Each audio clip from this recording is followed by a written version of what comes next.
Kala ko mahaba yung kanina, mas mahaba ata to kasi full service to eh. Mas mahaba to.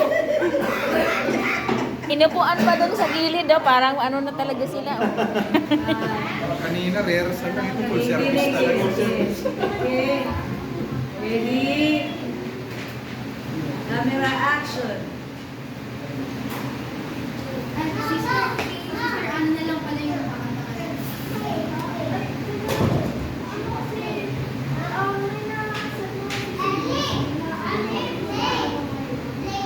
hindi ko ba nasabi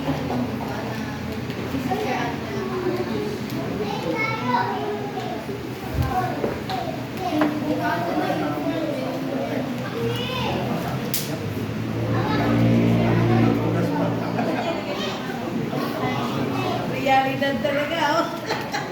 Sa totoong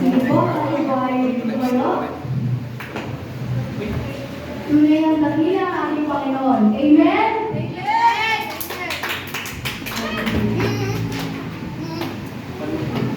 Jesus, dakila ka, sumunod ko'y nataas kita. Kaya dapat tumagat, ang papuri pagsama. Jesus, dakila ka, sa buhay ko'y natahal kita. Kaya dapat kang tumagat, ng papuri pagsama. Dakila ka.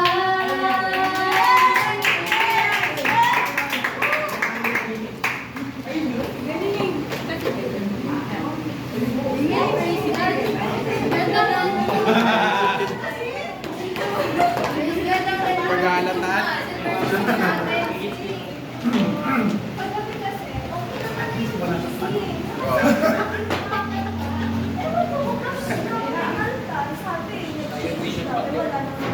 Bakit agad-agad siyang nakakanta dyan sa gitna? Bida-bida talaga eh. Alam ko dyan, ikinuha sa akin na ano ang kalawa. Yun yung talaga yan sa pa-effort. Sound effects pa, support na rin tayo. Mas at least maging pa. Kasi ano, Ano,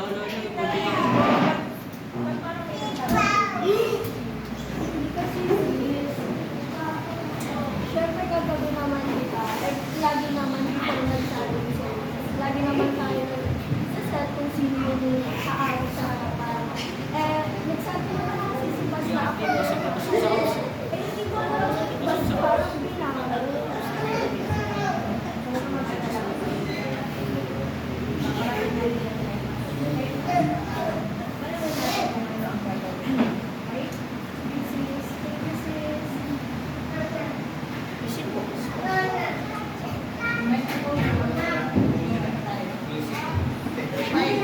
Confident ka mo.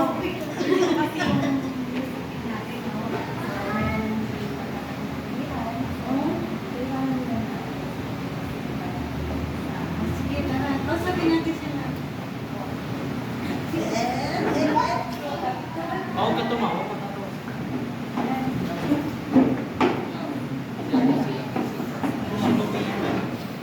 So, Artist. Mga artist. yun nga. So, nabalitaan ko kasi nagkaroon tayo ng conflict or misunderstanding sa ministry ng music. So, gusto ko lang sana na magkaroon tayo ng open na communication sa bawat isa. Kung ano man yung mga nangyari na misunderstanding, kausapin natin yung bawat isa. And doon natin ipahaya kung ano yung mga naging problema para may saayos natin kung ano yung mga maling nangyari. So, ano muna yung nangyari? Kasi as always naman before magkaroon ng Sunday service, lagi naman po tayo magplano kung sino haharap sa harapan. Ang ilang din naman ako sa Jesus, ang pinaka. Ewan ko po may system na yun. Kinuha ko kanisa sa akin kung may sabi ko sa akin lang daw po. Pinagtan daw po yung pagka-arrange ng sino po yung haharap sa harapan. Yan na naman po ako po na nangyari sa Diyos.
dapat siya na lang yung and the next time na lang tayo mag-change, hindi yung dapat bigla-bigla.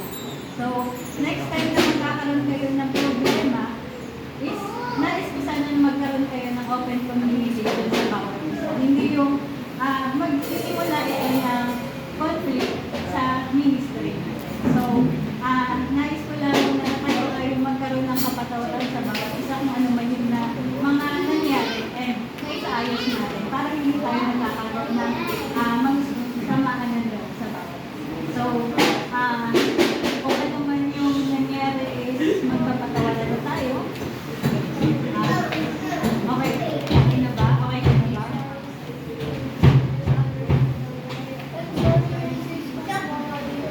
Amen. Pero,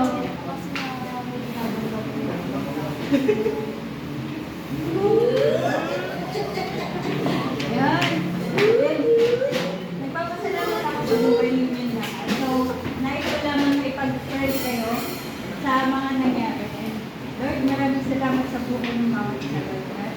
Lord, yung uban na ulo na naman na at Lord, ikaw po yung bumaba